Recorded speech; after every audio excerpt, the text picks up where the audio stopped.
Good morning, ma'am. Good morning, classmates. So today we're going to talk about mixed method. Mixed method is an approach combines both quantitative and qualitative research design in a single study. Basically, if you want to your study to be more holistic, more vivid, and more valid, you will use mixed method because it's aimed to provide more comprehensive understanding of a research problem by leveraging the strength of both methods. Both method in terms of quantitative and qualitative approach. Kasi qualitative, it's nagfo-focus more on tayo sa understanding the phenomena from a subjective perspective, exploring and answering the question why and how of a human behavior, opinion, and experiences. So, dito papasok yung interview portion natin. And quantitative research is more on the quantity. It emphasizes the objective measurement and statistical analysis, answering the question again of how many, of how much, mga ganyan. So, this method includes the analysis of survey experiment and secondary data analysis. So, basically, quantitative, it's more on questionnaires. So, by combining this method, we, the researchers, can gain more complete picture of a research problem. They can use quantitative data to identify trends, patterns, and qualitative data to explore the underlying reasons and context behind those patterns. So, you will use quantitative and qualitative in this method, which is mixed method, kasi mas gusto mong mahimay yung research study mo. Mas gusto mo more holistic para ma-picture out mo talaga kung ano yung gusto mong iparating sa study mo. You will use mixed method. And this mixed method, depende sa pagkagamit natin kasi ang mixed method may dalawang pieces, which is or type, which is sequential explanatory design and sequential exploratory design. Sorry po, exploratory po yan. So, sequential explanatory design, it's a quantitative data is collected and analyzed first, then qualitative. Basically, quantitative, nagte-test and paper questionnaire ka muna to gather your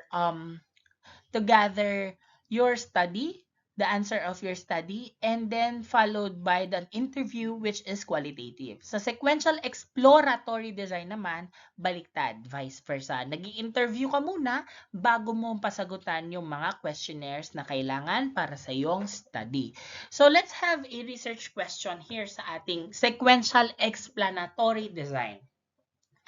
It questions here that what condition facilitate music learning for students with special needs.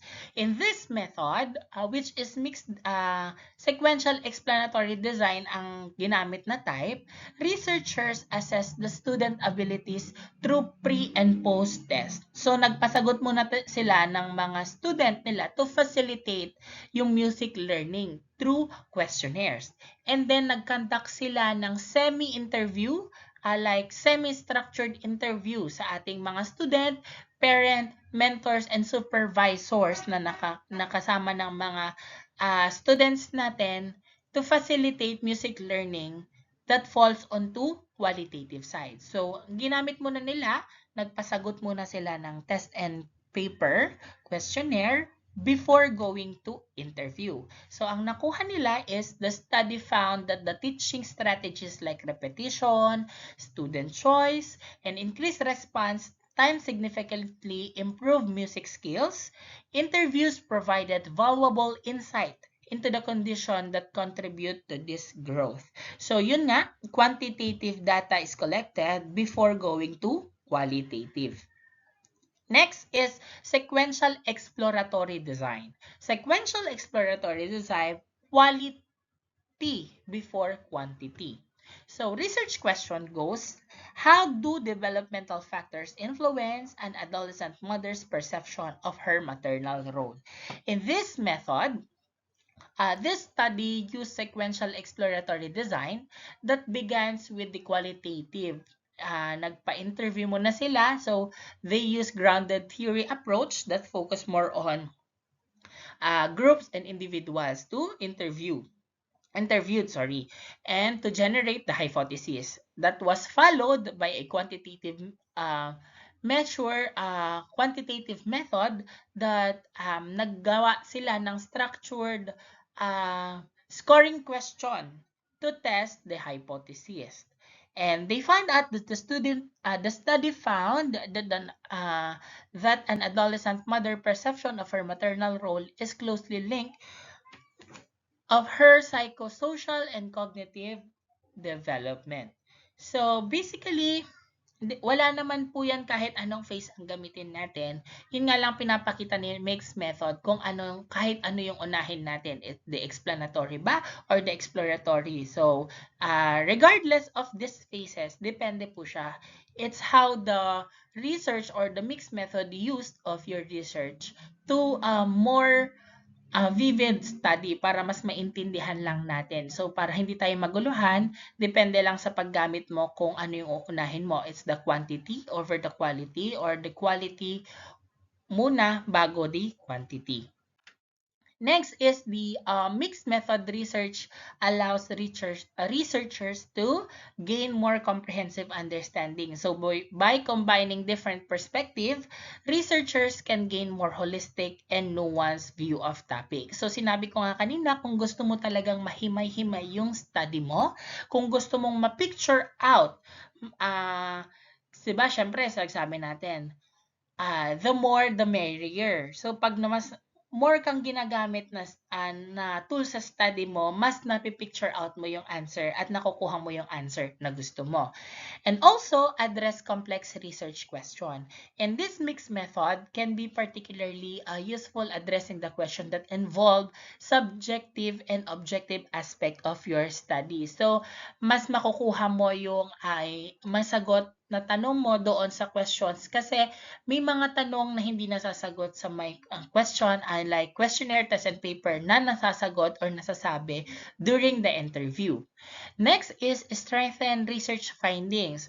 Like what I've said, mas mataas ang validity nito kasi nga mas dalawang method yung ginamit natin. Kasi we the researchers can increase the credibility or robustness. Mas strong yung foundation ng ating research kung ito yung ginamit natin. Mas maganda yung findings, kumbaga. And what are the benefits of mixed method? Also, yun nga, comprehensive understanding, mas vivid, and by combining the qualitative and quantitative data, you can gain a complete picture of your problem. Parang mas napipicture out mo na yung study mo. And na-identify mo na din yung patterns and trends through quantitative analysis, then delve deeper into underlying reason and context through qualitative exploration. Next is triangulation. Triangulation is more on holistic view. Like yung mixed method natin is nakaka-capture niya nga yung both objective and subjective phenomenon that can measure and analyze measurable variables na ma-understand natin yung life experiences, perception, and perspective ng involved na individual sa ating study. Next has the interplay variables. So basically, kung mixed method yung gamit mo, mas madaming variables yung papasok sa yung study. This method are particularly well suited for addressing research question that involve yung interplay ng multiple variables including both objective and subjective factors. Next is strengthening research findings. Yun nga, like what I've said, ini-increase natin yung validity natin kasi na-address natin yung different type of bias and limitation na ini-inherit in individual methods sa ating study. Next is richer insight and deeper understanding. Ayon, so real-world relevant din siya by combining quantitative and qualitative data. You can gain more comprehensive understanding sa ating real world kasi nga mas nagdidig deeper tayo and nadi-deep understand natin yung ating study. And also, nade-develop natin yung solutions that are grounded in both data and human experiences. So, Yun nga lang, ang paggamit ng mixed method is more on the complex side. Siyempre, kung may nahihirapan na nga tayo sa paggamit ng qualitative and quantitative, hindi naman totally nahihirapan, pero mas more on complex na kasi ang mixed method kasi both ang ginagamit natin. Kasi ang mga cons naman ng paggamit ng mixed method is complexity, which is designing, conducting, and analyzing mixed method are time-consuming. Ayan, time-consuming siya kasi nga after which nagpapasagot ka and afterwards nagpapa-interview ka din. So, kailangan lang natin kung gagamit tayo dito, so kailangan nating dwell into the complexity of this mixed method. Next is siguro resource intensive.